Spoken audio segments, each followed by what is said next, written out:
आज मैं आपके लिए एक बहुत ही हटके और एकदम ही अलग सी रेसिपी लेकर आया हूँ जिसका नाम है रोटीज़ा रोल्स। तो इसको बनाने के लिए पहले हम इसका स्टफिंग रेडी करेंगे और इसके स्टफिंग को बनाने के लिए हम एक पैन में या फिर एक कढ़ाई में लेंगे 2 से 3 बड़ी चम्मच तेल। तेल जब गर्म हो जाए तब आपको इसमें ऐड करना है 2 बारीक कट के अनियन यानी कि प्याज, और इस प्याज को हम तब तक भूनेंगे जब तक कि हल्के से सुनहरे यानी कि गोल्डन ब्राउन नहीं हो जाते। प्याज जब हल्के से सुनहरे होने लगे तब आपको इसमें ऐड करना है 1 बड़ी चम्मच अदरक और लहसुन का पेस्ट। इसी के साथ हम इसमें ऐड करेंगे 2 से 3 बारीक कट की ग्रीन चिलीज यानी कि हरे मिर्च। आपको इस स्टफिंग को कितना तीखा बनाना है उस अनुसार आप हरे मिर्च की मात्रा कम या ज्यादा कर सकते हो। और अब इस हरे मिर्च को और अदरक लहसुन की पेस्ट को हम 1 मिनट के लिए भूनेंगे ताकि इसका जो कच्चापन है वो चला जाए। जब ये अदरक लहसुन और हरे मिर्च भून जाए तब आपको इसमें ऐड करना है 1 शिमला मिर्च यानी कि कैप्सिकम। मैंने ये हरे वाले शिमला मिर्च का इस्तेमाल किया है। यदि आपके पास लाल और पीला वाला शिमला मिर्च हो तो आप उसका भी इस्तेमाल कर सकते हो। इसी के साथ मैंने लिया है 1/4 कप कॉर्न कर्नल यानी कि मकाई के दाने। ये जो मकाई के दाने हैं ये कच्चे ही है, आप चाहो तो उबले हुए मकाई के दानों का इस्तेमाल कर सकते हो। आपके पास यदि और भी कोई सब्जी वगैरह अवेलेबल हो तो आप उसका भी इस रेसिपी में इस्तेमाल कर सकते हो। अब हमें इस कैप्सिकम को और मकाई के दानों को मीडियम फ्लेम पर तकरीबन 2 मिनट के लिए पकाना है। 2 मिनट हो चुकी है तो अब हम इसमें ऐड करेंगे उबले हुए आलू। तो मैंने 4 मीडियम साइज के आलूओं का इस्तेमाल किया हुआ है और इस आलूओं को हम इसमें ग्रेट करके ऐड करेंगे। आलूओं को हम ग्रेट इसलिए कर रहे हैं ताकि इसमें आलू के कोई भी बड़े बड़े लम्स ना रह जाए। चलिए मैंने सारे आलूओं को ग्रेट कर लिया है तो इस आलू को हम इस स्टफिंग में एक बार मिक्स करेंगे। अब हम इसमें ऐड करेंगे स्वाद अनुसार नमक। तो मैंने इसमें 1 बड़ी चम्मच नमक का इस्तेमाल किया हुआ है। अब इस स्टफिंग के फ्लेवर को और बढ़ाने के लिए हम इसमें 3 मसाले ऐड करेंगे। तो पहले इसमें जाएगा 1 छोटी चम्मच चिली फ्लेक्स। यदि आपके पास चिली फ्लेक्स ना हो तो आप लाल मिर्च पाउडर का इस्तेमाल कर सकते हो। फिर इसमें जाएगा 1/4 छोटी चम्मच ओरेगानो और 1/4 छोटी चम्मच गरम मसाला।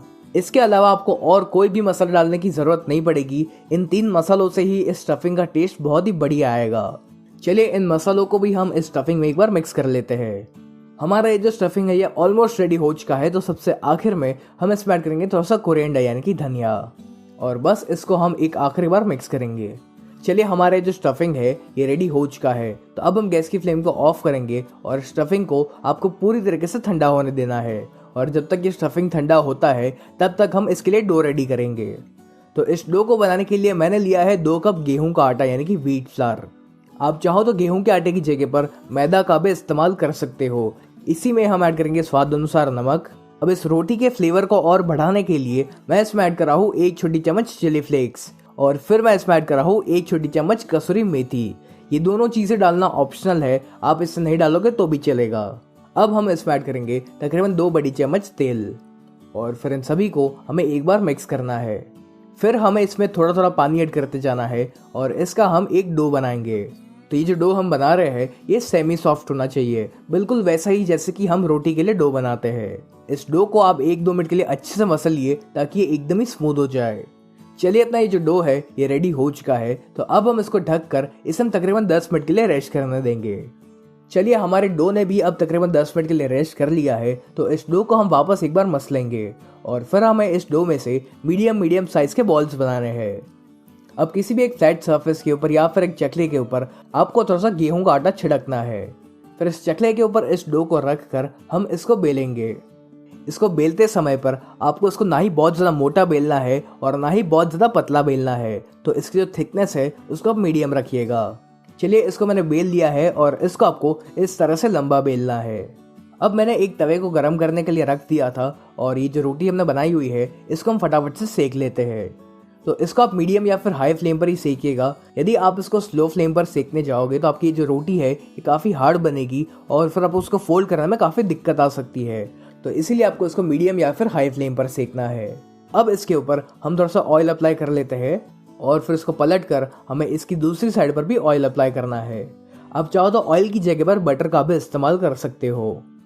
चलिए हमारी ये जो रोटी है ये अब सेक चुकी है तो इसको हम बाहर निकाल लेंगे। और ठीक इसी प्रकार से मैंने और भी रोटी को बनाकर रेडी कर लिया था। अब जो हमारा स्टफिंग था वो भी ठंडा हो चुका है। तो इस स्टफिंग में से हमें इस तरह के रोल्स बनाकर रेडी करने हैं। अब इस रोटी के ऊपर हमें डालना है थोड़ा सा पिज्जा सॉस। तो ये मैंने घर का बनाया हुआ पिज्जा सॉस यूज किया हुआ है। तो घर पर पिज्जा सॉस बनाने के लिए पहले आपको चाहिए 8 से 10 टमाटर और इनको हम पहले ब्लांच करेंगे।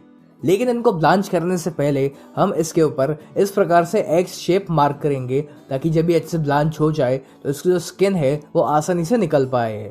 ठीक इसी प्रकार से मैंने सारे टमाटर में इस प्रकार से एक्स शेप दे दिया है। तो अब एक पतीले में या फिर एक कढ़ाई में आपको लेना है पानी, और इस पानी में हम एक बार उबाल आने देंगे। पानी में जब उबाल आना शुरू हो जाए तब हम इसमें टमाटर को ऐड करेंगे, और फिर हमें इनको हाई फ्लेम पर तकरीबन 4 से 5 मिनट के लिए बॉईल करना है, या फिर आप इसको तब तक बॉईल करिए जब तक इसकी जो स्किन है वो अपने आप ही निकलना शुरू नहीं हो जाती। तकरीबन 4 से 5 मिनट हो चुकी है और जैसे आप देख पा रहे हो कि इसकी जो स्किन है वो निकलना शुरू हो चुकी है। तब हम गैस की फ्लेम को बंद करेंगे और इन टमाटर को हम बाहर एक प्लेट में निकाल लेंगे। फिर जब टमाटर एक बार ठंडे हो जाए तब हम इसकी स्किन को पूरी तरीके से निकाल लेंगे। और क्योंकि हमने इस टमाटर के ऊपर एक्स शेप दिया हुआ था, इस वजह से इसकी जो स्किन है वो बहुत ही आसानी से निकल जाएगी। टमाटर जब एक बार पूरी तरीके से ठंडे हो जाए उसी के बाद आपको उसको एक मिक्सर जार में ट्रांसफर करना है, और फिर हम इसको ब्लेंड करके इसकी प्यूरी बनाएंगे। इसको आप अच्छे से ब्लेंड करिएगा, इसमें टमाटर के कोई भी टुकड़े नहीं रह जाने चाहिए। चलिए, हमारी जो टोमेटो की प्यूरी है ये रेडी हो चुकी है। तो अब एक पैन में या फिर एक कढ़ाई में आपको लेना है 2 से 3 बड़ी चम्मच तेल। तो मैंने इसमें ऑलिव ऑयल का इस्तेमाल किया हुआ है, आप चाहो तो इसकी जगह पर रिफाइंड ऑयल का भी इस्तेमाल कर सकते हो। ऑयल जब अच्छे से गर्म हो जाए तब हम इसमें ऐड करेंगे 8 से 10 गार्लिक क्लोव्स यानी कि लहसुन की कलियां, और इनको मैंने एकदम ही बारीक बारीक चॉप करके रखा हुआ था। और अब हमें इस लहसुन को मीडियम फ्लेम पर तकरीबन 2 मिनट के लिए भूनना है, ताकि इसका जो कच्चापन है वो चला जाए। 2 मिनट हो चुकी है तो अब हम इसमें ऐड करेंगे एक बारीक कट किया अनियन यानी कि प्याज, और इस प्याज को हम तब तक भूनेंगे जब तक कि हल्का सा सुनहरा यानी कि गोल्डन ब्राउन नहीं हो जाता। आप चाहो तो इसमें इस समय पर थोड़े से नमक का भी इस्तेमाल कर सकते हो, ताकि ये जो प्याज है ये फटाफट से कुक हो जाए। प्याज जब हल्के से गोल्डन ब्राउन हो जाए तब जो टमाटो की प्यूरी हमने बनाई हुई थी वो हमें इसमें ऐड करनी है, और इस टमाटर की प्यूरी को हमें अच्छे से पकाना है ताकि इसका जो कच्चापन है वो चला जाए। और इस टमाटर की प्यूरी को फटाफट से पकाने के लिए मैं इस समय पर इसमें 1 छोटी चम्मच नमक का इस्तेमाल कर रहा हूँ। अभी तो ये जो टोमेटो प्यूरी है ये काफ़ी लिक्विडी है, लेकिन हमें इसको पकाना है ताकि जो टोमेटो प्यूरी है ये काफ़ी गाढ़ी हो जाए। तो इसको पकाने के लिए आप इसको ढक कर पकाइए, क्योंकि अगर आप इसको ऐसे ही खुले में पकाओगे तो इसके जो छींटे हैं वो बाहर गिर सकती है। तो इसको हम ढक कर मीडियम फ्लेम पर तकरीबन 5 मिनट के लिए पकाएंगे, और बीच बीच में आप इसको चलाते भी रहिए ताकि ये कहीं पर जल ना जाए। तकरीबन 5 मिनट हो चुकी है और ये जो टोमेटो प्यूरी है ये भी काफ़ी गाढ़ी हो चुकी है। तो अब आप गैस की फ्लेम को स्लो कर लीजिए, और अब मैं इसमें ऐड कर रहा हूँ 1 बड़ी चम्मच पेपरिका। पेपरिका की जगह पर आप इसमें लाल मिर्च पाउडर का भी इस्तेमाल कर सकते हो, और यदि आप इसको कम तीखा बनाना चाहते हो तो आप इसमें कश्मीरी लाल मिर्च पाउडर का इस्तेमाल कर सकते हो। अब मैं इसमें ऐड कर रहा हूँ आधा बड़ी चम्मच चिली फ्लेक्स, जिससे कि जो सॉस है ये थोड़ा सा और तीखा बन पाए। यदि आप ये अपने बच्चों के लिए बना रहे हो तो फिर चिली फ्लेक्स की मात्रा कम रखें, या फिर अगर आप इसको नहीं डालोगे तो भी चलेगा। फिर इसमें जाएगा 1 छोटी चम्मच ओरेगानो, 1 छोटी चम्मच ड्राई बेसिल। यदि आपके पास फ्रेश बेसिल लीव्स अवेलेबल हो आप उसका भी इस्तेमाल कर सकते हो। यदि आपके पास बेसिल लीव्स या फिर ड्राई बेसिल अवेलेबल ना हो तो आप इसे नहीं डालोगे तो भी चलेगा, या फिर यदि आपके पास मिक्स्ड हर्ब्स हो तो आप उसका भी इस्तेमाल कर सकते हो। और सबसे आखिर में हम इसमें ऐड करेंगे 1/4 छोटी चम्मच काले मिर्च पाउडर यानी कि ब्लैक पेपर पाउडर। अब बस हमें इन सभी चीज़ों को अच्छे से मिक्स करना है और इसको हम 1 मिनट के लिए और पकाएंगे। फिर मैं इसमें ऐड कर रहा हूँ 1 छोटी चम्मच शुगर यानी कि चीनी। चीनी का इस्तेमाल करने से ये जो सॉस है ये मीठा नहीं हो जाएगा, बल्कि इसका जो फ्लेवर है वो काफ़ी बैलेंस हो जाएगा। और अब इसमें एक टैंगीनेस लाने के लिए हमें इसमें ऐड करना है 2 बड़ी चम्मच टोमेटो केचप, और बस इन सभी चीज़ों को हम एक बार मिक्स करेंगे। चलिए, हमारे जो पिज़्ज़ा सॉस है ये रेडी हो चुका है। तब हम गैस की फ्लेम को बंद कर देंगे और इसे हम पूरी तरीके से ठंडा होने देंगे। अभी तो हमारा जो पिज़्ज़ा सॉस है ये दरदरा है, आप चाहो तो उसको ऐसे ही इस्तेमाल कर सकते हो, या फिर आप चाहो तो इसको ब्लेंड करके इसको एकदम ही स्मूथ कर सकते हो। तो जब ये पिज़्ज़ा सॉस एक बार पूरी तरीके से ठंडा हो जाए उसी के बाद आप इसको एक मिक्सर जार में ट्रांसफ़र करिए, और फिर आपको इसको ब्लेंड करना है। लेकिन इसको ब्लेंड करने के लिए आप इसमें पानी का इस्तेमाल मत करिएगा। चलिए, हमारा ये बहुत ही बढ़िया सा पिज़्ज़ा सॉस रेडी हो चुका है।